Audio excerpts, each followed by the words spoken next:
Hello बच्चों, let's see this question.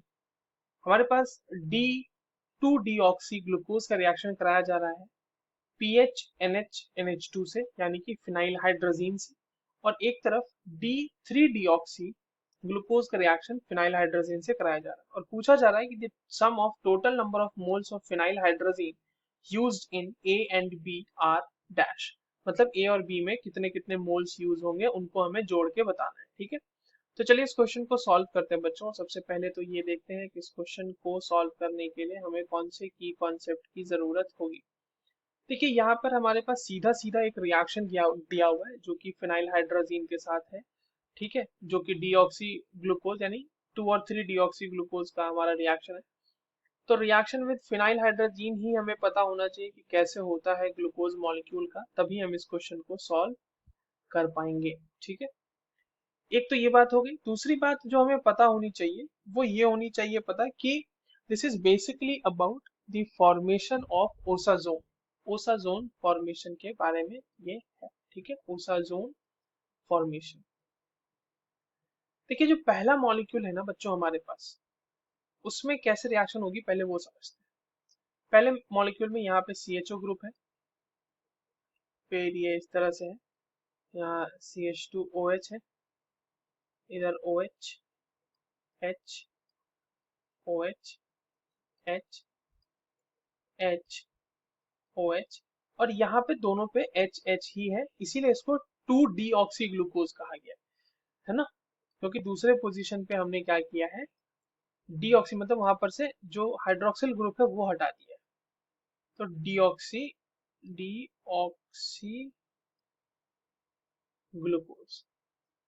अब देखिए बच्चों, जब इसका रिएक्शन होगा ना पहले फिनाइल हाइड्रोजीन से, यानी पीएच एनएच NH2 के साथ, तो with the removal of water ये जो है हमारे पास फिनाइल हाइड्रोजोन का फॉर्मेशन कर देगा।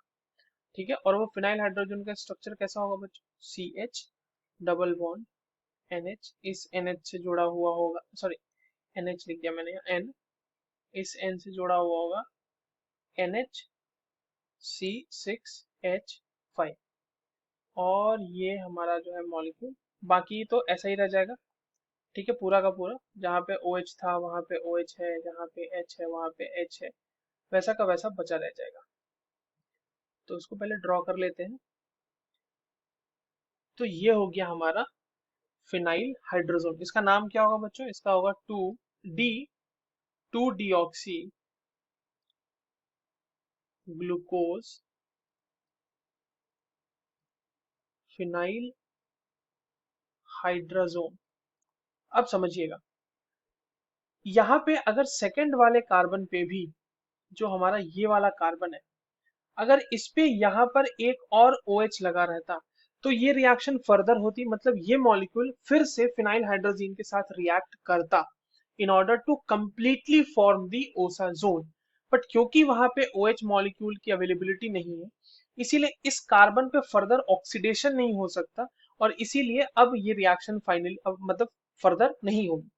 तो पहले वाले में सिर्फ और सिर्फ हमारे पास एक ही मोल यूज होगा। ठीक है बच्चों, तो यानी कि ए में अगर हमें ए की बात की जाए तो ए में हमारे पास कितना यूज हो रहा है, ए में 1 मोल यूज हो रहा है, किसका, 1 मोल ऑफ फिनाइल हाइड्रोजन। अब बी की बात करते हैं। नाउ बी के केस में क्या है हमारे पास, आप देखो वहां पे दूसरे पोजीशन पे इस बार OH है, तो वहां पे ऑक्सीडेशन पॉसिबल होगी और इसलिए रिएक्शन आगे भी जाएगी। तो अभी जो हमारे पास मॉलिक्यूल है बी वाले केस में वो कुछ ऐसा है, यहाँ पे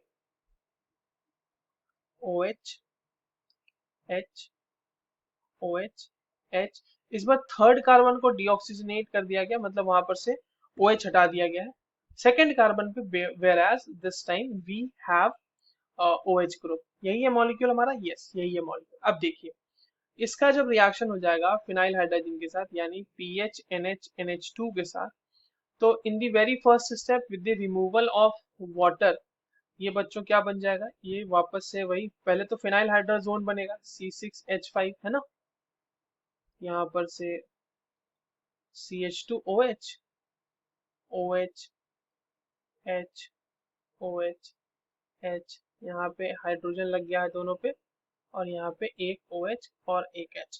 नाउ क्योंकि यहाँ पे सेकेंड वाले कार्बन पे, मतलब जिस पे फिनाइल हाइड्रोजन बना है उसके नीचे वाले कार्बन पे OH ग्रुप है, तो यहाँ पर on heating what happens, on heating with the removal of C6H5NH2,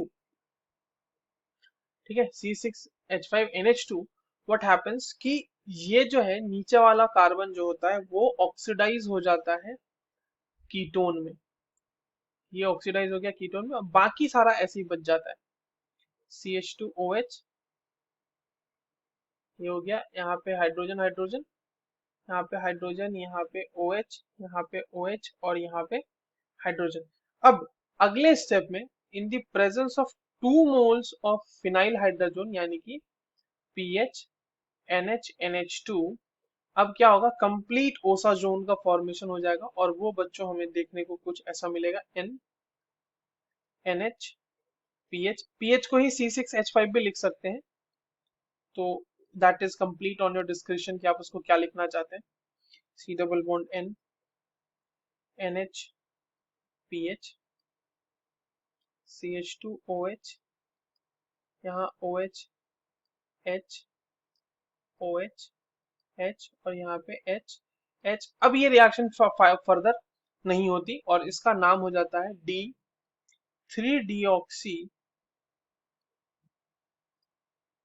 ग्लूकोसाजोन। ठीक है बच्चों, तो बी के केस में हमने देखा कि हमारे पास 3 moles यूज हो रहे हैं, जबकि पहले वाले में सिर्फ 1 मोल यूज हो रहा था। तो A प्लस बी क्या हो जाएगा इस बार, A plus B will be 3 + 1 = 4। तो total 4 number of moles of PH NH NH2 will be used in A and B. I hope you understood this well. All the very best.